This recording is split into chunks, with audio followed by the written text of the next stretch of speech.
বন্ধুরা, তোমরা যখন শাড়ি দেবে, আমাকে দাও বা দোকানে দাও, যখন শাড়িগুলো দেবে একটু চেক করে দেবে। কেন বলছি সেটা পরে বলছি। এই যে শাড়ির ব্লাউজটা দেখো রেডি করেছি, চৌকো গলা করে দিয়েছি, সাদা রঙের কিন্তু পাইপিং দিয়ে দিয়েছি, আর ছোট ছোট করে দুটো কিন্তু এই যে লটকন করে দিয়েছি।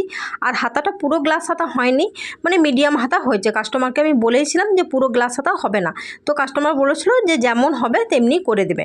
আর যেটা বলার ছিল, এই যে তোমরা যখন শাড়ি দেবে, শাড়িগুলো বাড়িতে একটু চেক করে নেবে, কারণ আমাদের কাজের মানে ভিড়ে অত চেক করা হয় না যে শাড়ি কোথায় মানে ছেঁড়া আছে বা কিছু। দেখতে পাচ্ছ এই পাটটা ছেঁড়া রয়েছে। যখন আমি পিকো করে যখন পাটটা বসানোর সময় হয়েছে তখন দেখছি যে ছেঁড়া আছে।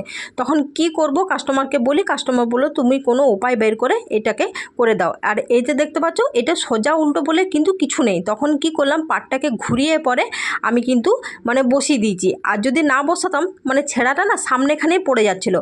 যখন উল্টিয়ে এটাকে করে দিলাম তখন ছেঁড়াটা কোমরের কাছে কিন্তু ঢুকিয়ে দিল। তোমরা যদি এরকম সিচুয়েশনে পড়ো, তোমরাও কিন্তু চাইলে এরকমভাবে করতে